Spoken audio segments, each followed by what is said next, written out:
Support for this episode of Judaism Unbound comes from the Oshman Family JCC in Palo Alto, California, whose vision is to be the architects of the Jewish future. The Oshman Family JCC is an incubator for new expressions of Jewish identity. It creates innovative Jewish learning, celebrations, and arts programs that inspire personal connections to people and ideas from across the Jewish world. Learn more at www.paloaltojcc.org.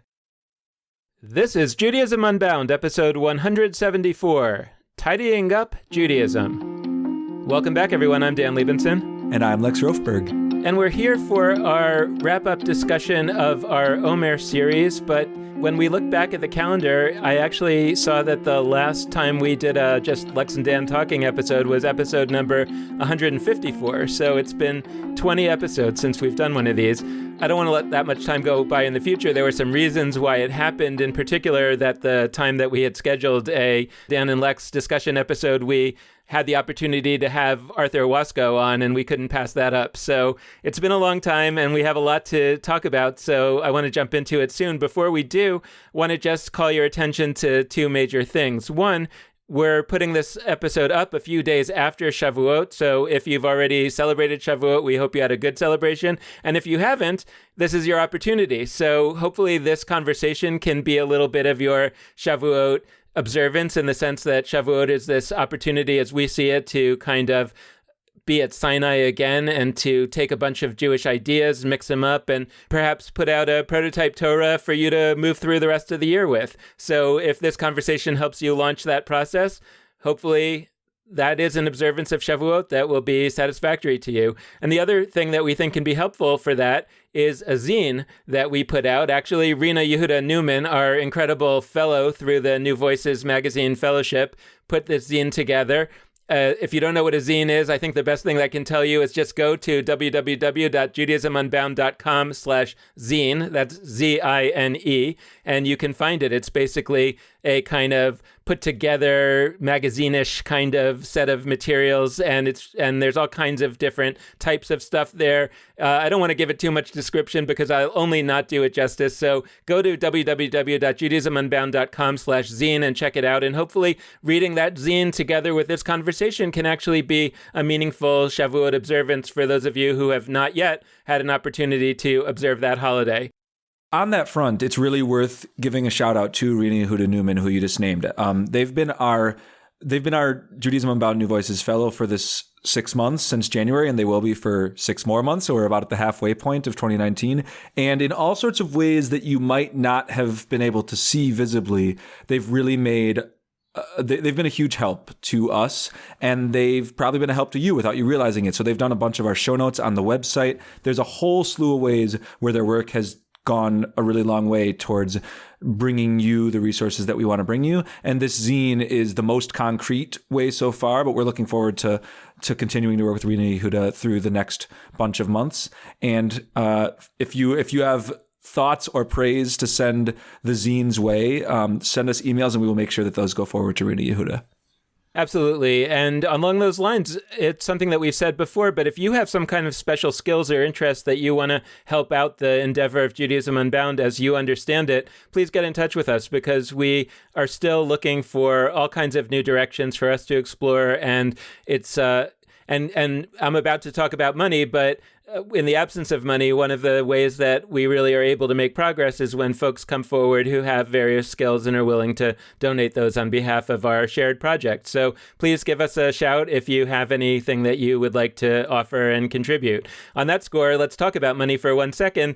As we're currently set up, we really only are able to do this thanks to the funding that comes in through donations from our listeners and through some relationships that we have with other organizations, and a very small number of larger donations or grants that we've received up till this point.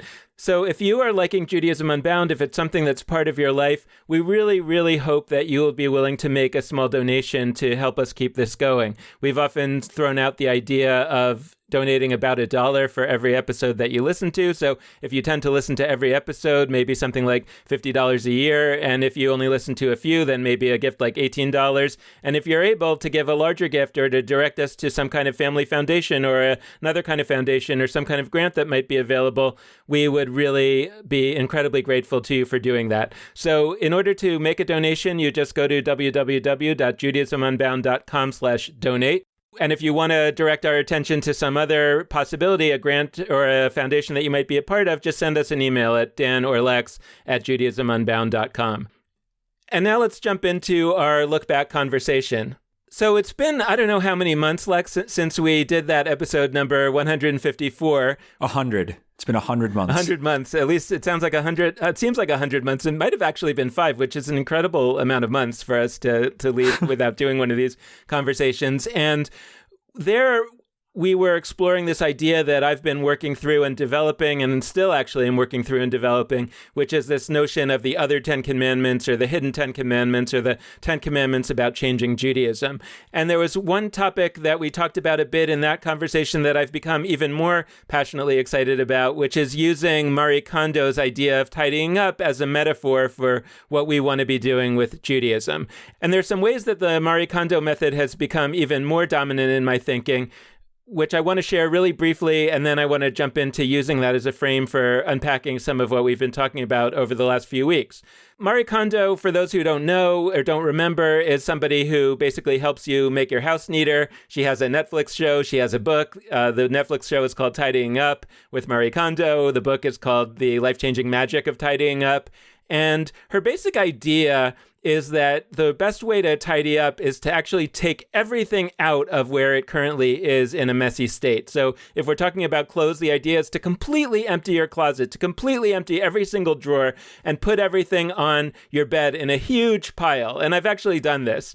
Last time when we talked about it, I think I was more focused on that big pile and on going through everything that was in the pile and seeing whether we thought we should keep it or not.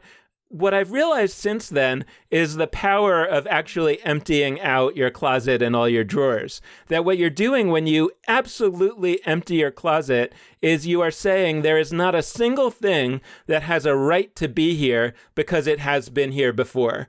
Now, one of the reasons why we're afraid to do that, I think, is because often people say, well, then what's Jewish about it? You've just taken every single thing out. And I think that what's Jewish about it is that the very first thing that we do is we put stuff back in there that we had taken out, right? So you take everything out, you make a huge pile, and then you go through that pile and you decide which are the things that I'm going to put back. So the very first wave of activity is traditional, is conservative in a certain way. It's saying, what of the things that I've carried with me am I going to keep?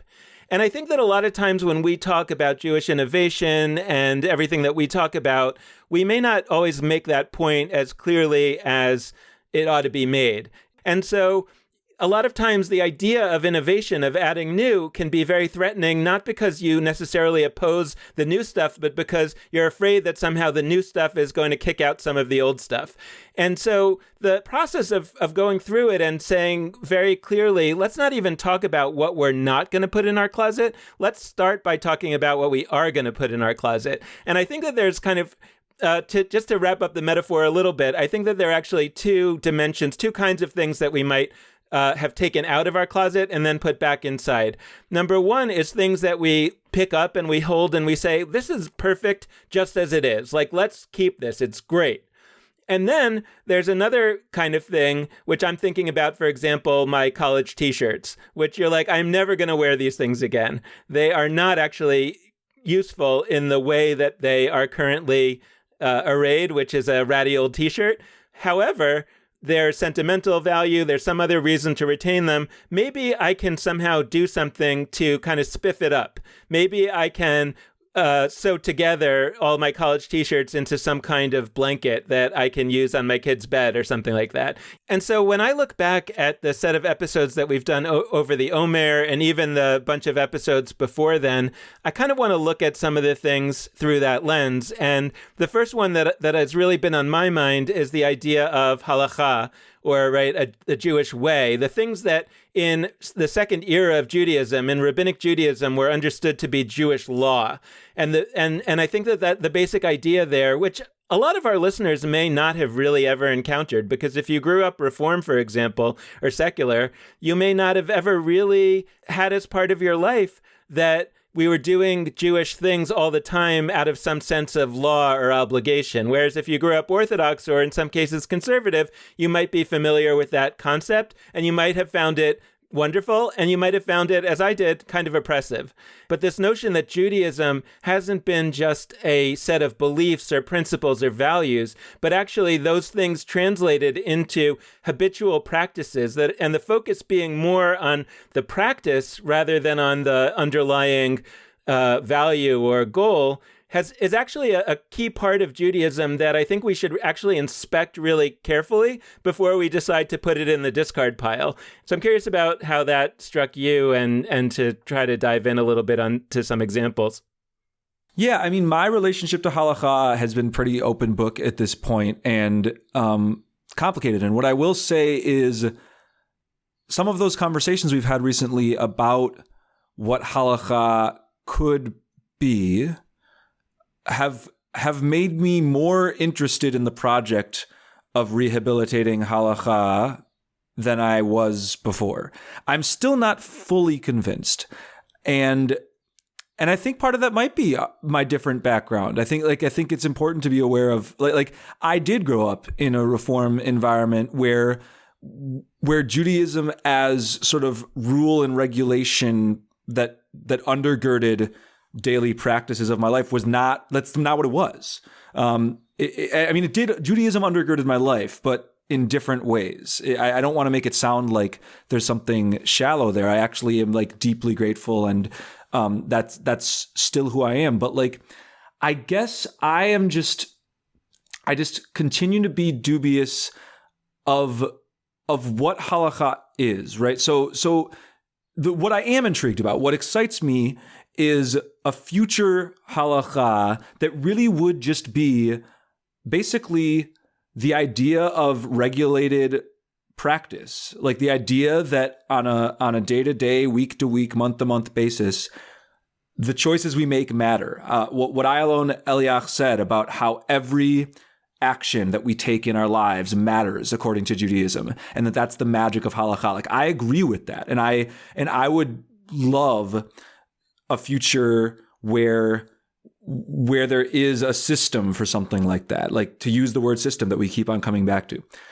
I just think that to say that's what halakha is, it's just sort of the idea of practice on I don't know. Like, I feel like halakha really is hard to strip away from the ways that it has been used restrictively and the ways that it has been maybe co-opted or maybe just, I don't know, opted, maybe just owned by a set of Jews who do Judaism very differently from how I envision. Like with any reclamation effort, you've got a huge battle ahead of you because you are literally taking on an entire web and landscape of already existing definitions. So you've got millions of people. There are millions of them. As much as our audience is mostly not Orthodox, there are millions of Orthodox Jews in the world. Not tens of millions, but there are millions when you say halakha to them, think it is something different from what Ayalon Eliach says and what you and I would like it to say. And so that's a huge thing. And part of me still wants to say, like, you know what?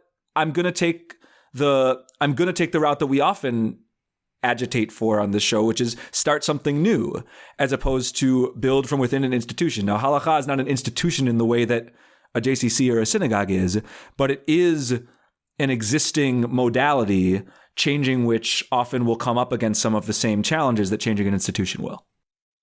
Let me give you an example and a counterexample of where that kind of approach exists and doesn't exist in my life. To the extent that I am a Jew without a denomination, I feel very close to the idea of Reform Judaism, that tikkun olam, the idea of being concerned to make the world a better place, that's a holy mission of Jews, right? That speaks to me very much. I'm very much in favor of that. But my critique of it is that now what am I supposed to do?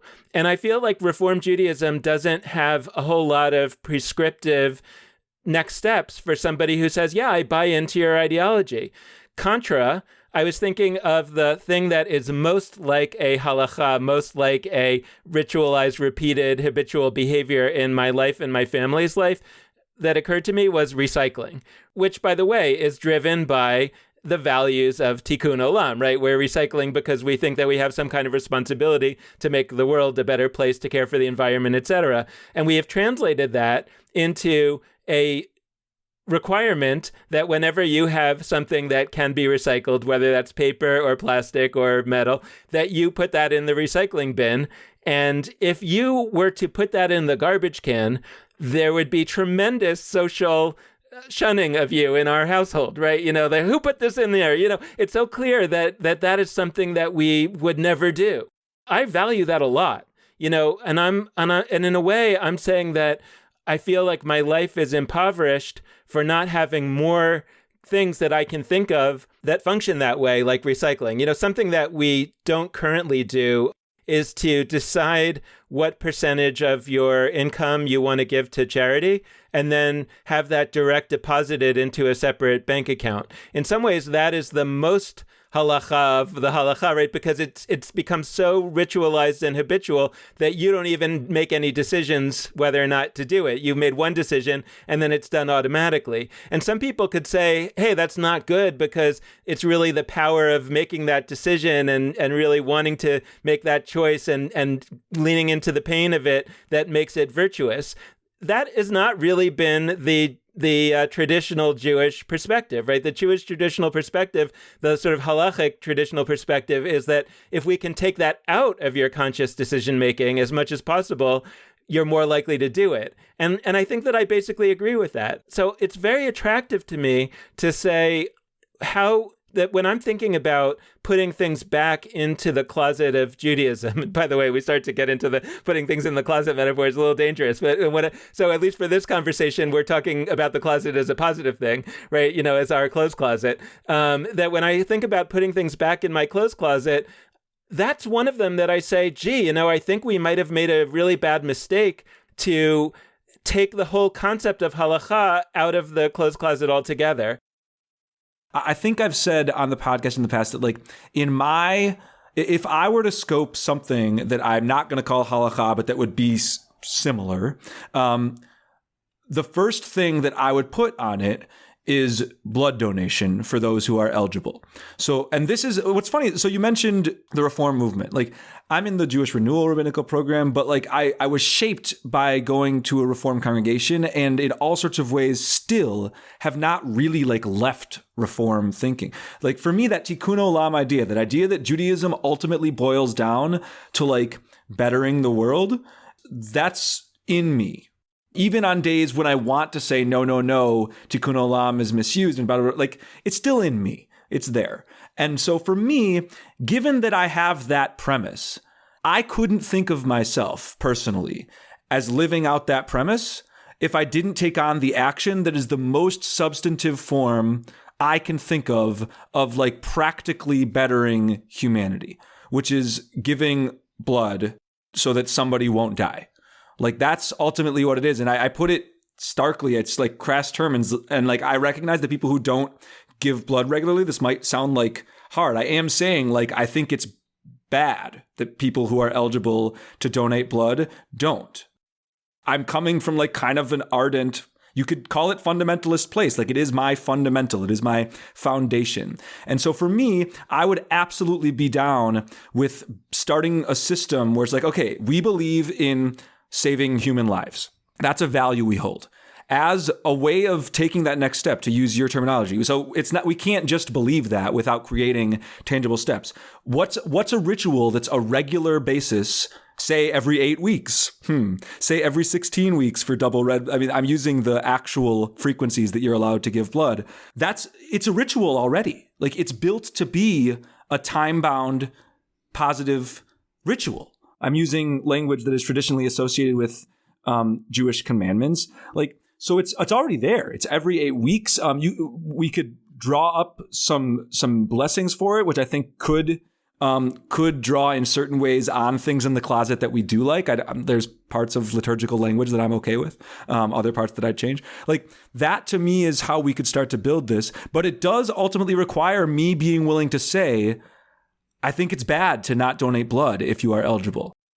Well, and also I was thinking like you could facilitate it would be interesting to think about for every Jewish holiday that what happens at services or at the synagogue, whether maybe it's optional services, but almost like an expectation that you're there in the afternoon and they have the blood donor thing set up. Correct. And by the way, part of what has led me to this line of thinking is that my Hillel in college made a decision, I think my junior year or something, like there was a need for places on campus to host the blood drives.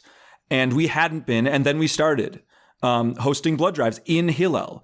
And so it wasn't just Jews going there, it was the whole campus. But it was, to me, the most powerful Jewish action I took in that building. And I lived there, basically. I was there every day, learning my way through the Mishnah, being there for Shabbat dinners and services. If you had asked me then or now what the most important thing I did in that building was, it was give blood. We could even go back to the Torah and talk about blood symbology, and we could talk about, there's moments where blood in particular is named in the Bible as possessing significant, both symbolic and literal importance. You're not supposed to eat blood from animals according to, there's all sorts of interesting things. But this is all a way of saying that, I'm on board with the blood thing, not just because I think it's important, but because it has built into it this rhythm. So there's every 8 weeks you do this. And by the way, I had a moment last year where I realized I forgot to set up my appointment for exactly, I do double red, so it's every 16 weeks. I forgot to set up my appointment, and I ended up doing it 3 or 4 weeks late. And I was angry at myself. I felt that according to my value system, I fell short. And in my vision of a future for Judaism, if it's this or something else, when you have that moment, I did want to do teshuvah, to use a Hebrew term, atonement. I felt like I really messed up. We need systems that involve us actually being able to mess up. And I think that is a deficiency that Orthodox Jews are right to call out sometimes of non-Orthodox Jews, because we don't always feel like we really fell, like something is holding us accountable. We need something beside, because for me, it's not God. Even though I do have a theology, it's not God that I'm upset. I'm not upset that I fell short in the eyes of God. I'm upset because this is a value that's important to me and I didn't live up to it. Just to sort of look back to another episode, one of the pieces that's been most on my mind has been that I read Jonathan Safran Foer's book, Eating Animals, to prepare for that interview that we did a long time ago, but we actually haven't had a conversation since then. And what I got most powerfully out of that book is that the problem with eating animals is cruelty to animals, yes, but even more deeply, it's the damage to the earth that's being caused by factory farming. And so even putting aside, we could have different opinions on whether or not eating meat is wrong in terms of cruelty to animals or in terms of the basic idea of eating animals. But even if you believe that there was nothing wrong with eating meat, but you believe that we have a holy obligation, like Reform Judaism says, to care for the earth, and the fact that people are eating meat is causing this tremendous damage to the earth, then it kind of feels to me like we shouldn't be eating meat. So it's interesting because I've been thinking about that a lot, and I've been thinking two things. One is that, again, sort of focusing on this idea of a new halakha, it's very intriguing to me, the idea that one of the elements of that new halakha would be that Jews are all vegan. And the other piece is that I think there actually would be power in it, meaning if I felt that was true, if I felt that what it meant to be a Jew was to have a holy obligation to care for the earth. And I want to talk about that a little because I want to talk about the criteria that we use. Marie Kondo uses spark joy as the criteria of whether or not to retain something. I'm more intrigued by the idea that somehow that criterion is that we take seriously whether or not we believe in God. We take seriously the idea that we're created in the image of God, that we have the responsibility of God. And if that's the criteria, then I kind of feel like that's really inspiring reason that all Jews should be vegan. And I think that if I we're living in a society in which it was understood that Jews were all vegan because they understood it to be based on this serious belief of being created in the image of God, I think I would be able to be vegan, meaning I think I would be able to give it up. It's just that it's some of these things are really hard to do as an individual. It's hard to recycle as an individual. The reason why you recycle is because you know that the recycling truck is going to come once a week and it's not just for nothing, and so that's kind of one of the pieces I'm struggling to make sense of. That's exactly what I was thinking. So thus far in the conversation, we've been talking about individual practices. And I think that reflects that the root of this is thinking about how halakha works. Because I think halakha is, so what's funny is halakha is very communal, but it's like, it's not focused on systems as much as it is on how individuals behave. And what you're getting at with factory farming, like, look, ultimately for me, I am a vegetarian. I'm not when people ask me why I'm a vegetarian, and by the way, I eat fish on Shabbat, and I don't feel like great about that. And if people ask me, like, do you think fish are less animals than other animals? Like, no, I don't. It's just like, I kind of struggle to have enough protein, and like and I make Shabbat different from the rest of the week. But what I'd say is it's not about me as an individual. Like sort of what you said, us individually recycling, or even, by the way, on the blood donation, I think the blood donation, like, because I believe that saving one life is like infinite value, to flash back to Yitz Greenberg's episode and lots of other Jewish thinkers. But with recycling, I would want a system. I would want a system that targets systems, right? Like, to me, the takeaway from the factory farming book is not that you and I necessarily should be vegans. Like, it's probably not. It's probably a good thing if you and I were vegans. But the takeaway is there are institutions consciously producing and reproducing factory farming, and they are making money off of it, and they are choosing to do this.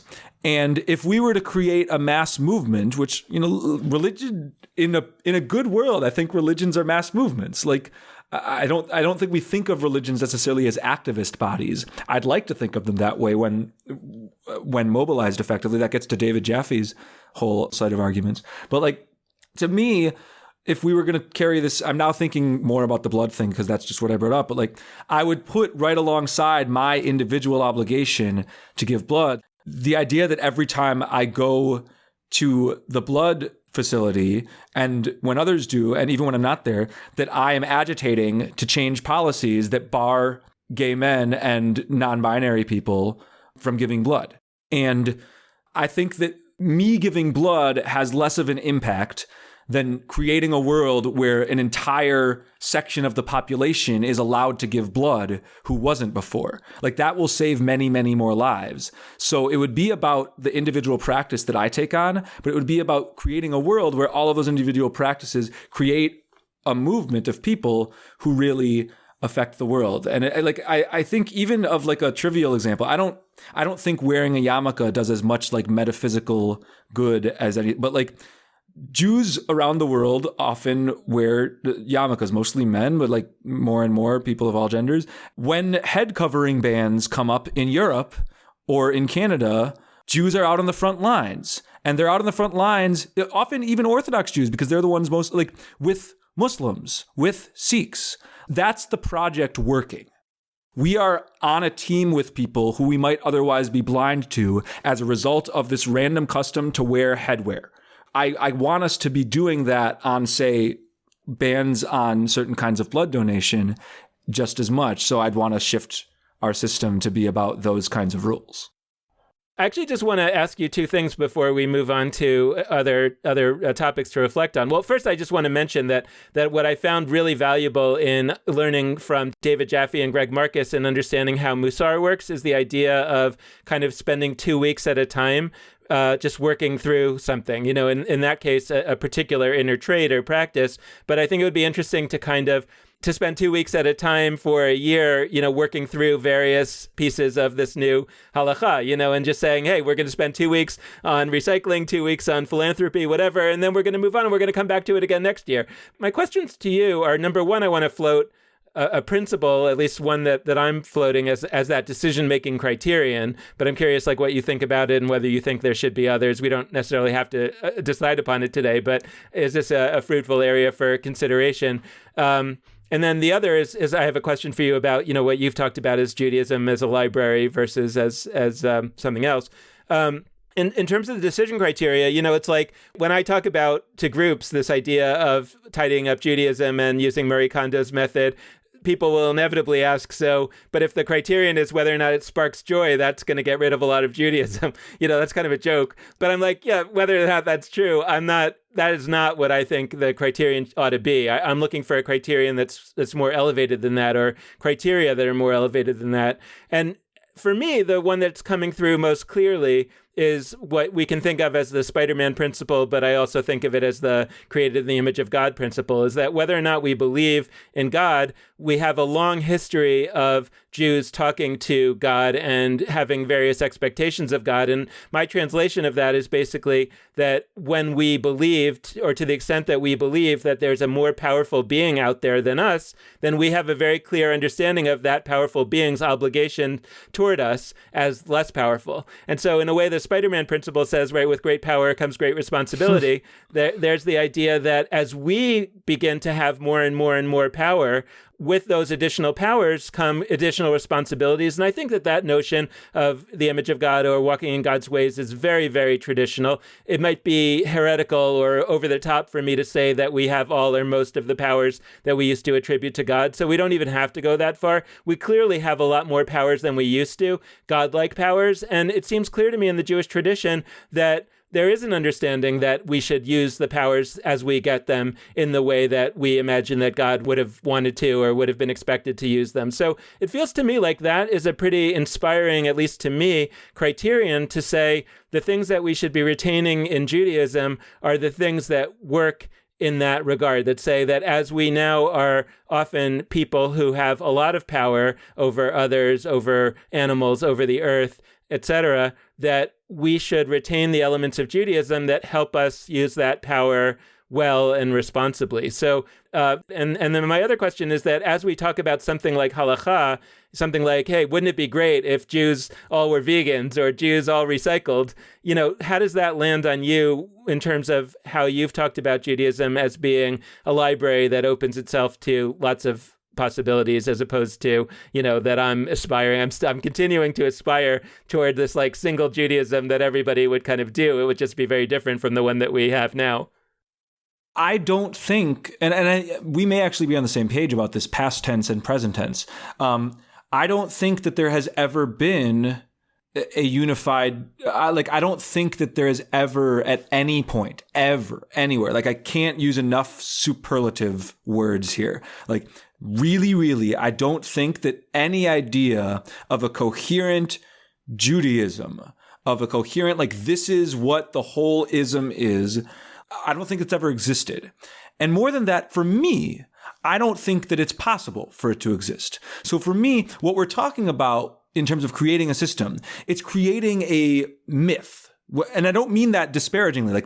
I would like the core myth of Judaism to look different and provoke different things in people in certain respects. I would dream of, a core myth that poses as a center of Judaism all sorts of great things that I like, whether it's recycling, blood donations, the idea of regulated forms of taking ideas, values, and translating them into actions, all the things we're talking about. Great. That will never actually be what Judaism is. It will be, what we can aspire to is to create that as a myth such that people think that that's what they need to hold to in the forms of Judaism. But what I really think is important to name, and maybe this in a weird way connects to Rachel Gross's episode where we talked about Jewish food and we talked about how it's not kosher food. I think that whatever we center in the future it will be a fake center. And there will always be, and that's why I use the library metaphor, right? There will be whatever books we think are the great books. So to look at this historically, we could talk about a literature curriculum and say Shakespeare is a bad thing to have at the core. We'd like a new thing to be what people think of when they hear English literature. And we could say, it's because we're centering white men, whatever. We should have a new, more diverse understanding of what English literature is. Or we could say stop with the whole idea that there is an essence of English literature. There's always been a bazillion different ways of exploring human reality through fiction, through nonfiction, in the English language, which, by the way, to go back to Sarah Benor, has changed and never been a static thing. It's not about finding the new great books, like identifying the core texts of our time that are going to replace Shakespeare. By the way, like I actually have some issues with Shakespeare and how Shakespeare is used. That's why I'm saying this. It's not like Shakespeare's bad, but like I'd prefer him not to be so centralized and so overstudied. But like I'd prefer to just stop trying to replace that and to say, okay, there is no center. There is no like halacha, to use the word we're avoiding. There is like really, just as, in the 2nd century, there were all sorts of Jews not doing what the rabbis wanted, who still thought of themselves as Jews. And just as today, there are all sorts of Jews connecting to Judaism by watching the Rugrats Hanukkah episode, even though they might not call it Judaism. Like I want just as much to find those Rugrats Hanukkahs, even if we're not going to name them as the centerpiece. And what about the decision-making criteria? Any thoughts on that? Honestly, the only big picture thought that I can think of on that front is like, not Sparks Joy. I don't like Sparks Joy as the determinant. Honestly, I don't even like it, forgetting the metaphor for a second, I don't like it with items in your house. Like I think that if an item in your house doesn't spark all that much joy, but it plays an important role in either bringing your family together or connecting you to your broader community, or connecting you to the world. Like I think there's plenty of items that if I really thought about it, like don't spark joy in me and might not spark joy in Valerie, who is the one other person who lives in our home. But like those items play a significant role. So I think that they would fail Marie Kondo's test and pass better tests. But her modality of like sorting through everything, I think is good. So not sparks joy. Instead, provides tools to better ourselves, our communities, and our world. Dan, I mean, maybe floating back to you, I'm curious how you link some of, like you asked me the question about, like, how do you think about this in conjunction with whether it's the library versus, or maybe even flashing back farther, the operating system versus app conversations that we've had? Like, how does this, what's your latest iteration of thinking on how we should be mapping the Jewish future, taking into account these 7 weeks of conversations? Yeah, I mean, I think I agree with you that there's not going to be one way of being Jewish, nor has there ever been.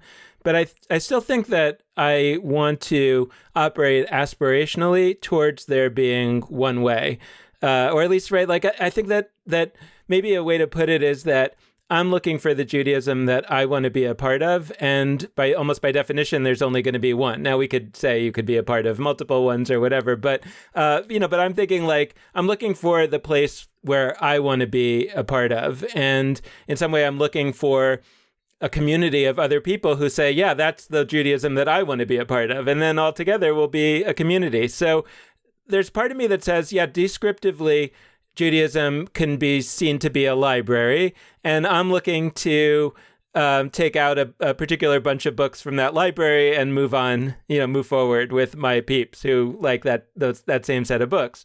And the rest of the library will be something of the past. And, there's a lot to be said about that. Like, I'd love to be able to scan all those books so that we can kind of take the scans with us and we wouldn't have had to completely forget them, but there's only a much smaller part that I want to really move forward with. And I think that's the part that feels kind of connected to me to all these past times of Jewish transition. Like the Mishnah was this I think a very selected set of books out of what was available in the library of Second Temple Judaism. And, they moved forward with just a certain piece of it. And that became the progenitor for all the Judaisms that kind of grew out of that. And now I kind of feel like we're at another moment like that. And I think that actually raises a question that I'm interested in discussing with you about things like food, to the extent that food is about the cultural history of the Jews. Like, it's not so interesting to me in the sense that I am not necessarily looking to move forward with all of the Jews, right? Like, I'm not necessarily saying like, hey, Judaism is the is the cultural manifestation of this particular people called the Jews. And therefore, all of the cultural manifestations, whether those are what are considered high culture or low culture or pop culture, they're all interesting because they're all the cultural manifestations of the Jews. Like, I understand as an anthropologist how that is true. For me, it's that what I'm interested in is Judaism, right, is a particular notion of what it means to be a Jew that I think would be a contribution to the future of the world.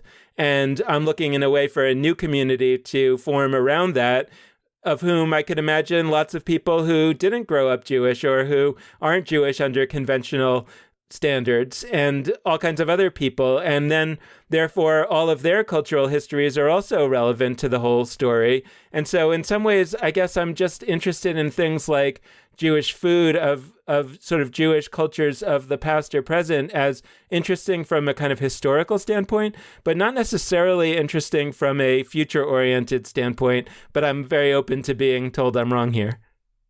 Yeah, so I do think you're wrong here. I'm glad you're over.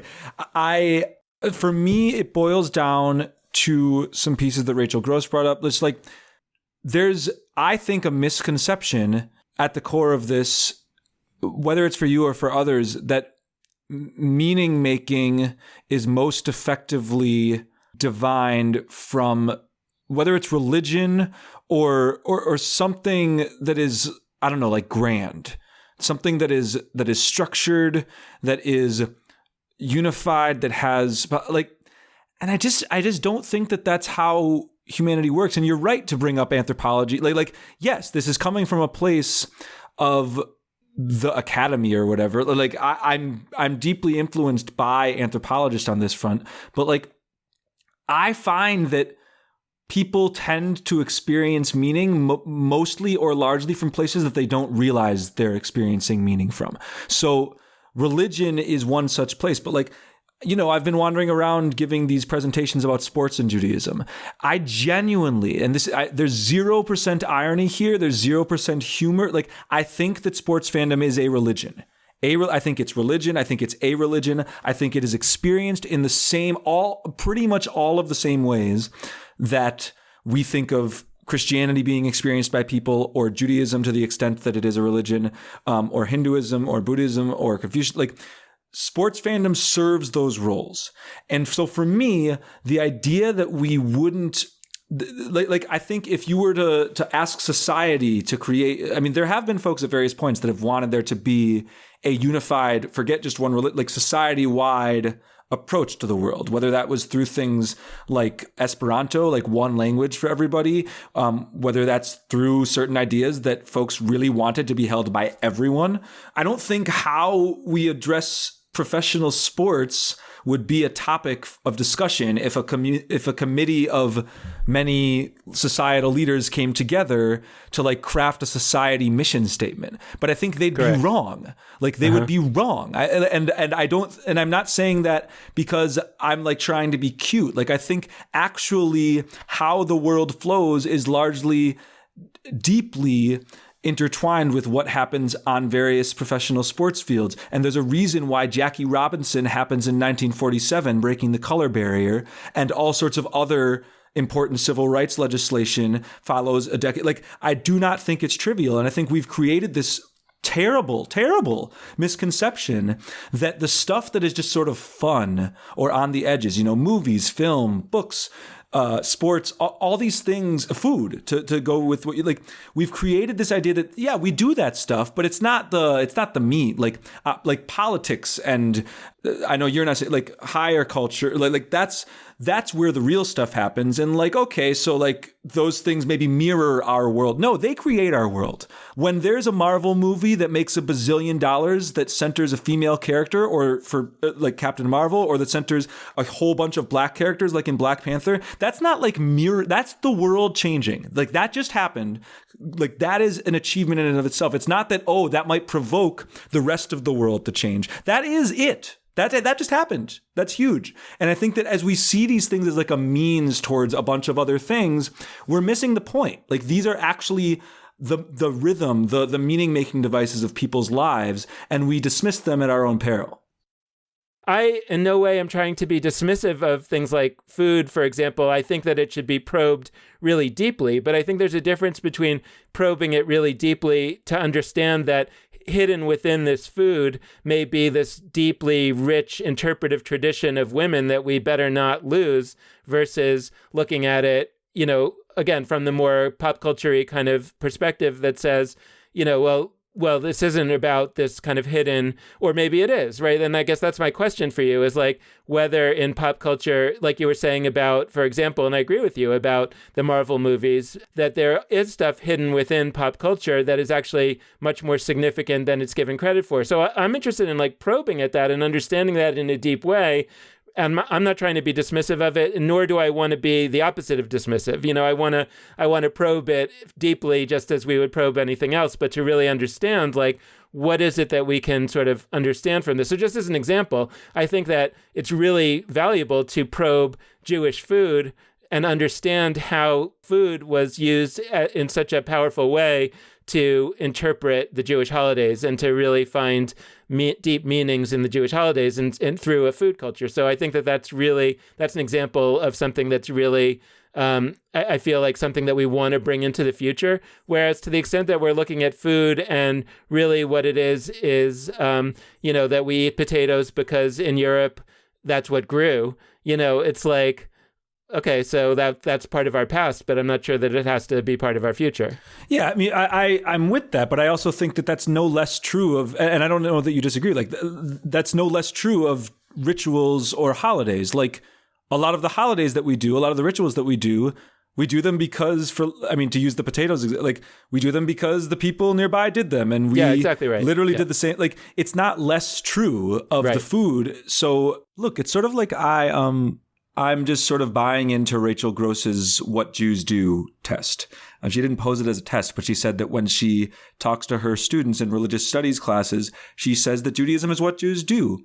Because the second you define Judaism centering ideas and values or texts, I know that you're on board with not centering texts, so I'm not responding to you directly on that. But like when we center even just sort of values, beliefs, when we look back at Jewish tradition, it's the men that rise to the top. It's the people with power. So a lot of economic issues come up where the people with the most wealth rise to the top. Like, I think that when we look at what Jews do, it's just naturally going to be a more empowering, more universal kind of metric. So when I think about the future of whether it's halakha or what Judaism would be, I want to go in that direction, which I do think is less system-y.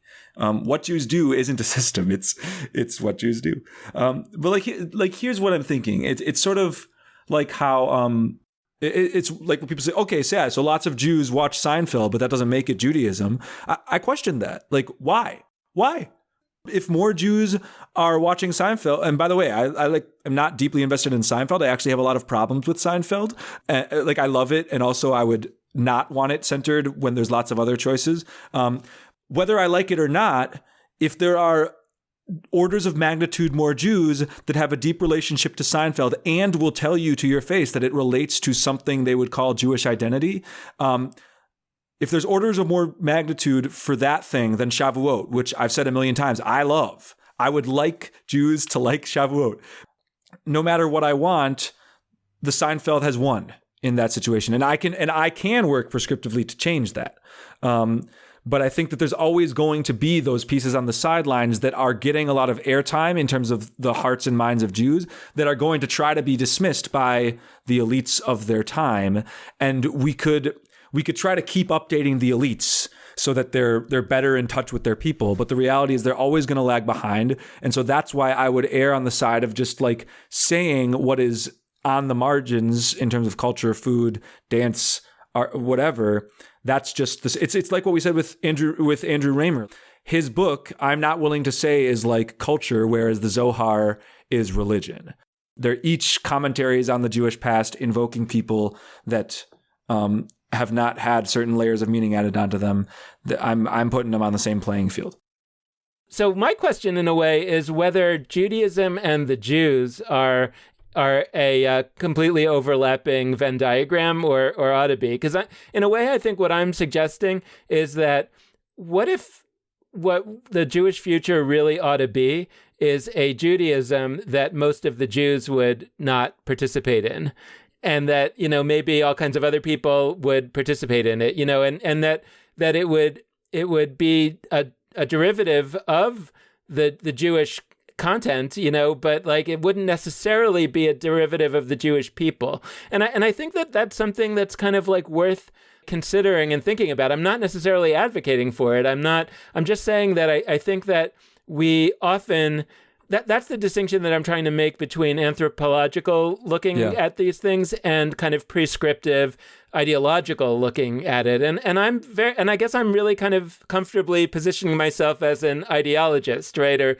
I don't know if that's Totally. the right word, but I'm trying to say that, like, again, going back to something that we've talked about that Daniel Hartman, I think, is the originator of, and I heard from Yehuda Kurtzer, this idea that there's Genesis Jews, right, who are the people that focus on Judaism as a family, and there's Exodus Jews who focus on Judaism as an idea. And, Daniel Hartman's claim is that everybody's a mix of both. And I feel like I'm a lot more of the Exodus kind, it's like, and I would be pretty content with a Judaism that felt to me like it was really, it had gone through this Marie Kondo process and it was using image of God or whatever as the choice-making criterion. And then all these other elements were added in. And it was this powerful way to live in the world. It wouldn't really matter to me whether and what proportion of those people that gathered around it were born Jewish. If I could envision a world, if I could envision a Judaism that was only, like, because I hear what you're saying, like, if Judaism is not meant to be for everybody, then it's okay that like various things would be put on the sidelines. And so I'm less of an ideologist. Like, I don't think that Judaism does, and I even prescriptively don't really desire a Judaism that does boil down to like certain ideas or thoughts or beliefs. This is probably our most frequently revisited conversation over the course of the podcast, which is one that we didn't anticipate at all at the top of it a few years ago. But to listeners out there, always feel free to send your thoughts about the idea of Judaism as a system, as a library, as an app, like all of these things that we've talked about over the course of the podcast. So we are going to close out, and just thanks for tuning in with us over this last while. It's been a while since just Dan and I checked in, so thank you for being with us on this podcast journey. So as we always close, we're going to shout out a bunch of ways that you can be in touch with us. First, you can head to our Facebook page, Judaism Unbound. Second, you can go to our Twitter feed. That's at Judaism Unbound. Third, you can go to our website, JudaismUnbound.com. And the last way you can be in touch with us is via email at dan@JudaismUnbound.com or at lex@JudaismUnbound.com. Like Dan said at the top, we really appreciate any amount of monetary donation that you're able to send our way. And you can do that at JudaismUnbound.com/donate on either a monthly recurring basis or a one-time gift basis. So seriously, from the bottom of our hearts, thank you for listening. And with that, this has been Judaism Unbound.